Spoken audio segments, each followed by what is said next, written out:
Right, we're getting ready to split the crankcases. So the first thing I'm going to do, note by the way that the washing machine is on, just in case you've missed that for a while. I know many people tune in, as it were, just to listen to the washing machine going. Anyway, yeah, so first thing we're going to do is to remove the sump plate to drain the remaining oil out of the crankcases before we split them. So I've tilted the engine forwards, not sideways, because obviously the oil that's in the sump will run out either side if I do that. So I've tipped it forwards so the oil's not going to run out. We'll take the sump plate off and then drain, and in doing so drain the remaining oil that's in there. I'm probably actually going to lift that engine up a bit so I can get a drip tray underneath the sump plate. Right, I've just raised the engine a bit so I can get a drip tray underneath it, and then I'm just loosening the nuts on the 6 studs that hold the sump plate on. Take a bit of time, so I'll probably cut the video now. I'm just going to undo these 6 nuts. Right, I've got the nuts off the studs, and now I'm going to try and remove the sump plate, which again is never easy because there's nowhere to get to it to persuade it to come off. It's coming, it's coming.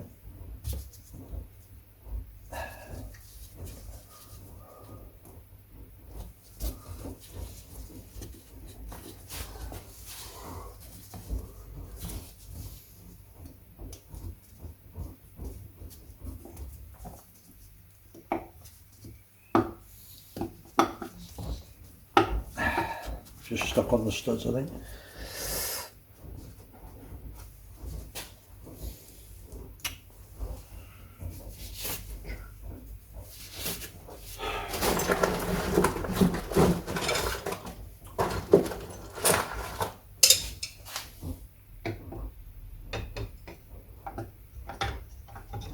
Just gently. Gently.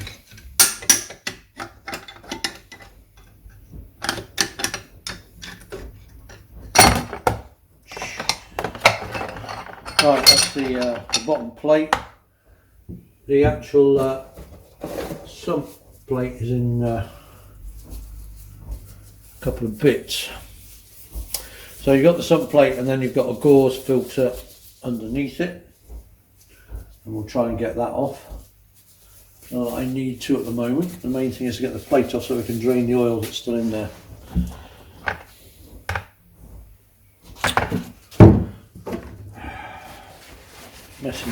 Messy. I hate old oil, I hate old engine oil, I just do. Okay, let's see if we can get the filter off.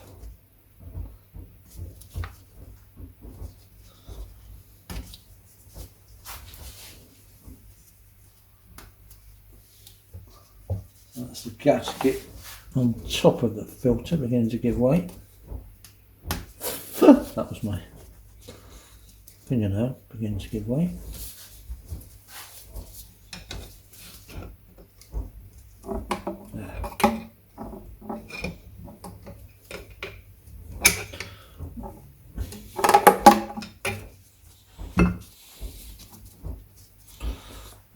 So there's a gauze filter underneath the sump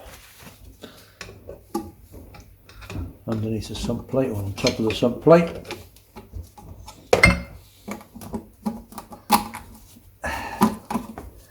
There.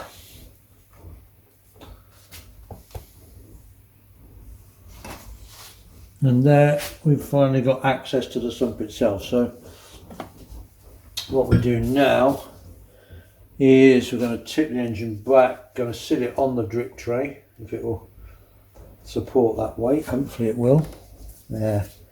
And that's all. You probably can't see that. Ooh, there it goes. That's all the oil, the remaining oil. There isn't much, but still enough. So the remaining oil is coming out of the crankcases. Just get rid of as much of it as we can before we actually split the cases. Alright, great. Good. So that's everything out, and now we're actually ready now to split the crankcases themselves. Right, it's time to finally split the crankcases. I mean, thinking to myself, is there a reason for getting this in three pieces? You've got timing side, central and drive side. Three pieces, and I don't know if I've mentioned it before, but each one is stamped with the same number, 5208 in this particular case, because in the factory the crankcases are assembled, they're line board for the camshafts and the crankshaft, and then they're separated for various different jobs to go on them, and to save them ever being mixed up, they're stamped because they're a matched set. Okay, right, so we're going to take off the timing side first, because I can't remember if it needs be. I need to take off either side first. I don't think I do. So let's have a look. Yeah.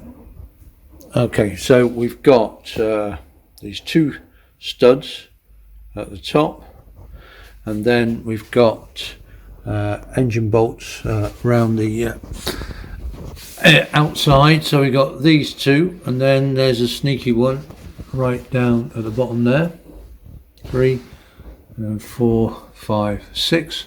So we've got 6 studs and 6 bolts rather, and then 2 studs, and then actually inside the timing case you've got this one large, I think it's a large size Allen screw. Okay, so we're going to be undoing all those. I'm fairly sure that we are then okay to split the cases.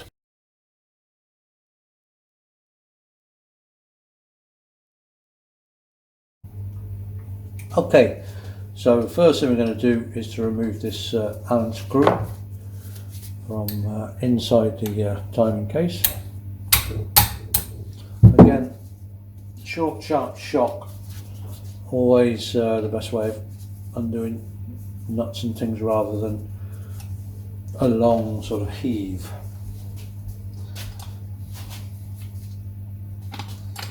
And do these two studs, the mouth of the crankcase, which we can't get to with the socket obviously.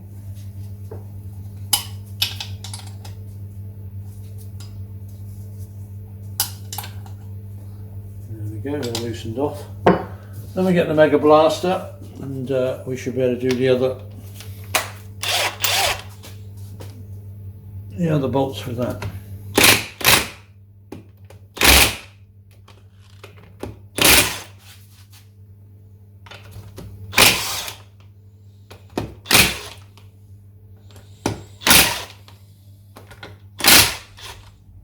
Yeah. Okay, all loosened off. So I'm now going to remove them all.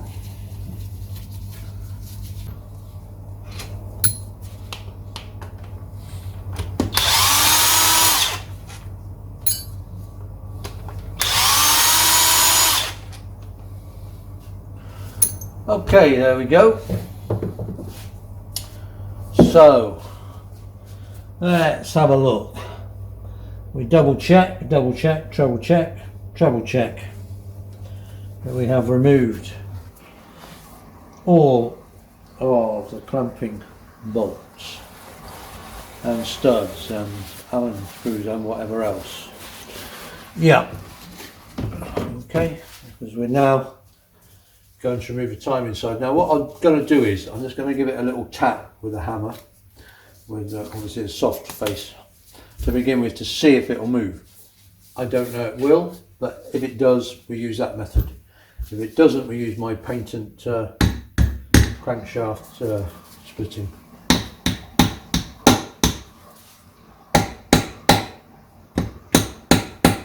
don't want to hit it too hard.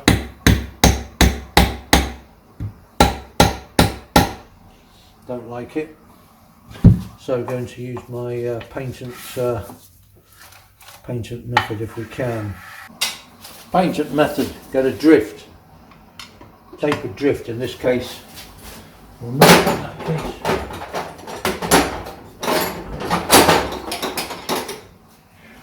A screwdriver.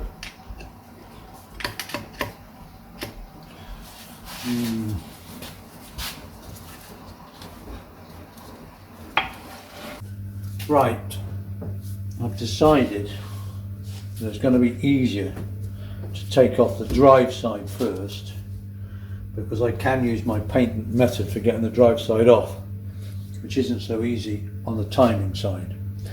So I've turned it round, I've left the timing side as is, and we've got 8 bolts. 1, 2, 3, again 4 under there, 5, 6, 7, 8. So we're going to remove those 8. Okay, we've removed those 8. Check, check, double check.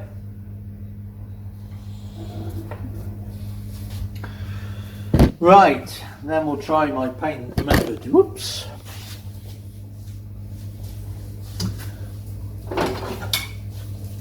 Which means taking a drift, or large old screwdriver in my case, and feeding it down in between the flywheel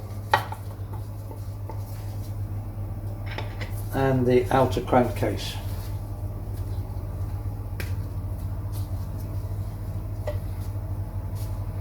Just going to remove the gasket a bit, that should help us, because obviously that'll stick the two halves together.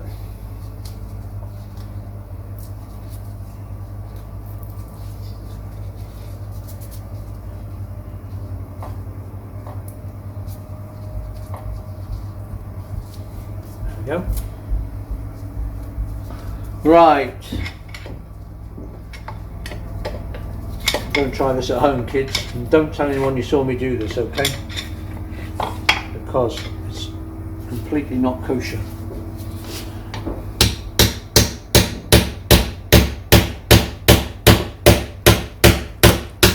There we go. And eventually, boom, out she comes.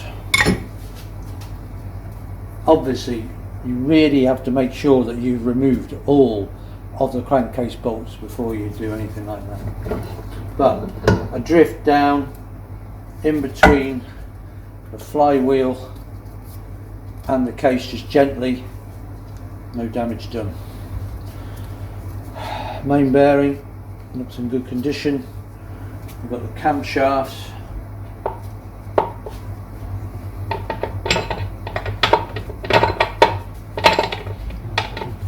Get those out. Got to take the other side off. Get the inlet out.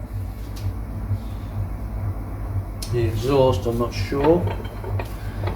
Oh, yeah, because of course I've left the I've been lazy and I've left in the tacho drive, which runs off the exhaust camshaft, and that's why it won't come out past the tacho drive. I wonder if that just had a thought, you know, the camshaft was so difficult to turn, I wonder if it was connected with the tacho drive. We'll check. It could be, when I check it, we'll put all the halves together and leave the tacho drive off and see, you know, see how it goes, to see if the camshaft was still as tight as it was, because that could have been the problem. I didn't think of that before, because I'm not that clever. Right. I'm going to take the tacho drive out so that I don't want to damage the exhaust camshaft, obviously. So I'll get the tacho drive out of the way so we can get the camshaft out.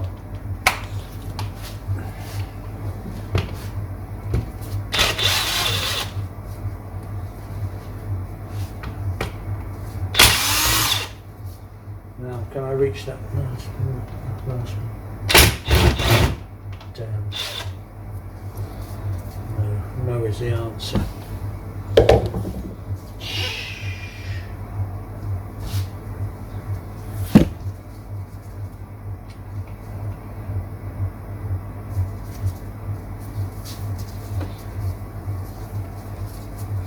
Now we've got it with the manual. It's alright, the actual tacho drive itself is right in the way. Okay, give that a little tap. Soft, how you say, chaps, come on. Look, you're on camera.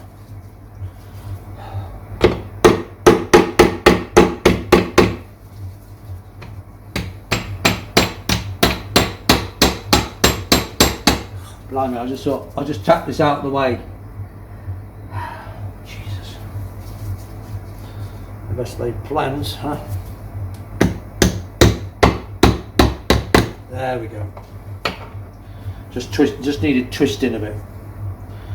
Okay, so tacho's out of the way, tacho drive rather, and out comes the exhaust camshaft. Now, I can't see any reason why shouldn't be running freely, so maybe the problem was with the tacho drive. Tacho drive seems to be also running freely, so I'm not sure. But that's all down to investigate later. Right, we've got the drive side off, so I'm just going to clear up a bit. And it isn't red hematite. This is what do you call it? Is it Hyamar? Red Hyamar or something? Anyway. I'll just clear up a bit and then we'll get the other side, we'll get the timing side off. Okay, come back to the timing side. Now I've got the drive side off, which I think is definitely the best option first. I've got various options for getting this off. I will try my little painted method again, but on the timing side, it's sorry. Oh, yeah, sorry. On the timing side, it's hard to get a drift down. There's not as much room, but I will give it a go because it pushes sort of like more on the centre. But I'll give it another go. What I've done is I've heated the join with my blowtorch, and also I've taken the gasket, the base gasket off, which is probably going to help, and see if that is going to give us any more joy. Yeah, it did. Yeah, there it goes. I think it was simply a case, to be honest, I've been lazy and not taken off the base gasket thinking it had just snapped. But of course the base gasket is actually pretty thick. And then just heating the cases just makes all the difference. There we go.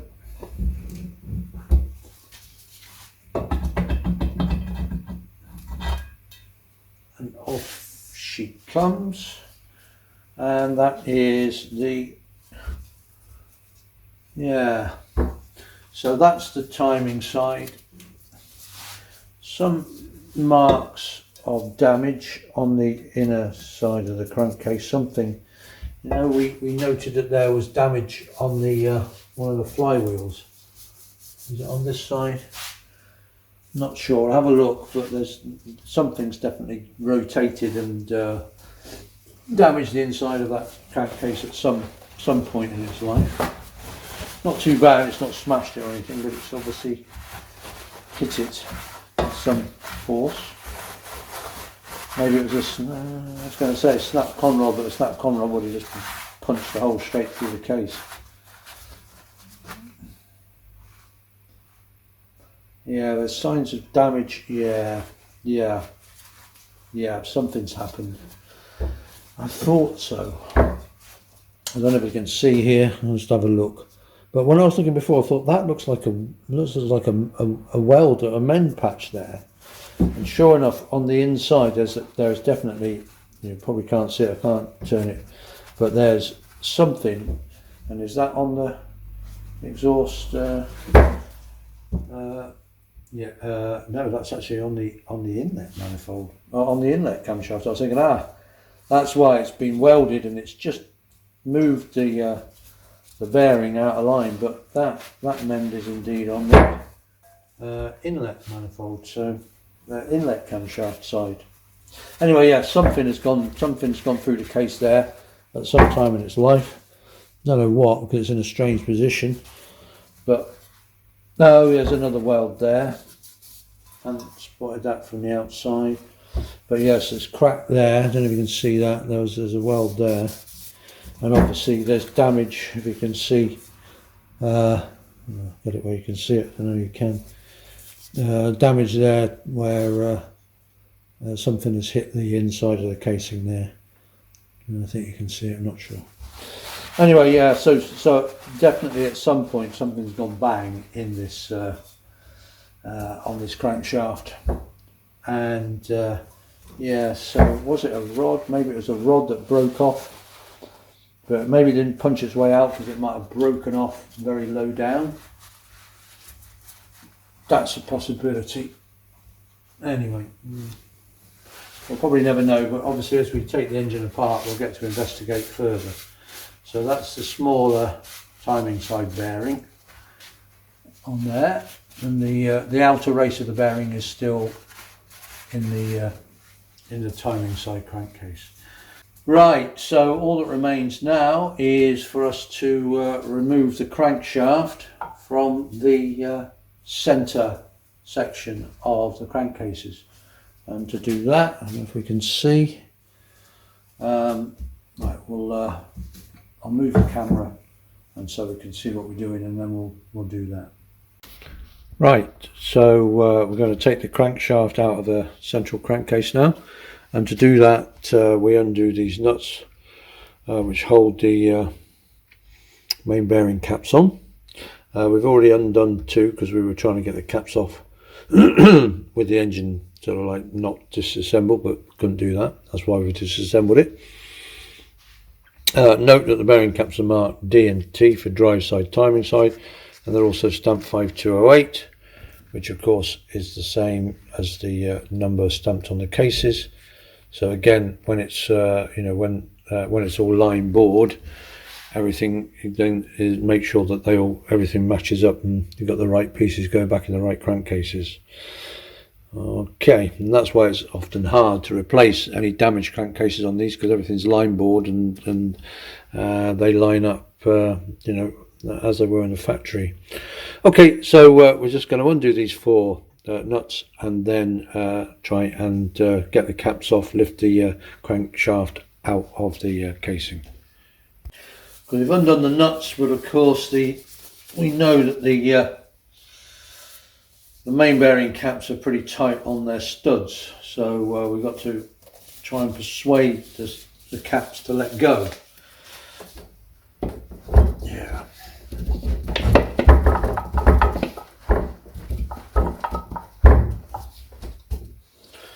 Which they don't want to do.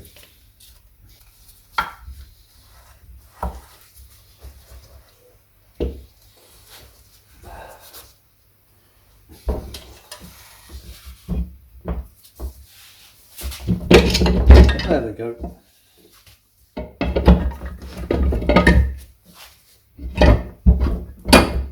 Now, did I take the...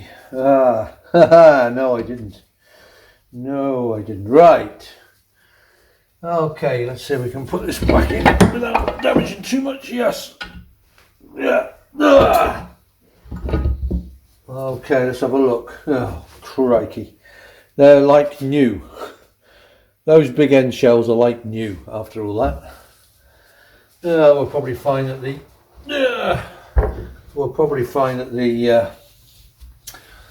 crankshaft is totally clean as well. Journals, no, they look okay. Obviously we'll be checking them, but right, where are we? So we've got to lift the crankshaft out, but it will only come out past these two studs. I think I'm right in saying when, let's have a look. Now, can I get it out? No, I'm just trying to work out whether I can get it out or not. I'm trying to remember if I've got to get those two studs off. I think I do have to take those two studs off.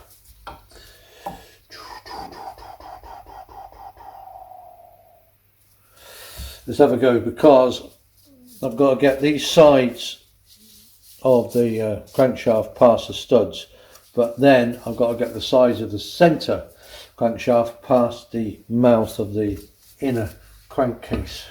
And I'm not sure I can do that.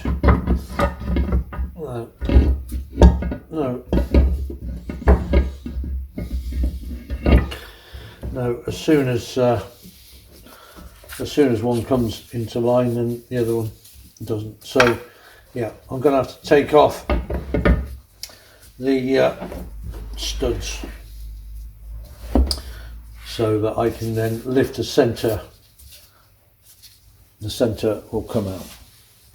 So I'm going to put two nuts onto the studs and lock them together. Two nuts, lock them together, so I can. I'll then bring the draw the studs out. I'll go off camera and do that. Okay, I've removed these two studs. I just put two nuts on, lock the nuts together, and then wound the studs out. So then I'll line up the flanges on the centre section of the crankshaft with the mouth of the crankcase, so then I can lift this straight out. There we go. And we can see the other half of the main bearings, the shells, sitting in there, and they look absolutely fine again. So I've got a feeling that everything's pretty okay with this engine. The only real problem we've had so far has been the that exhaust camshaft. Anyway, the shells we'll do it later, but there's no sign of it having gone through the top coating to the base metal. They all look much the same. I think you can see this, can you? Yeah, so it's nice and grey, suggesting that they're new, or they're not worn.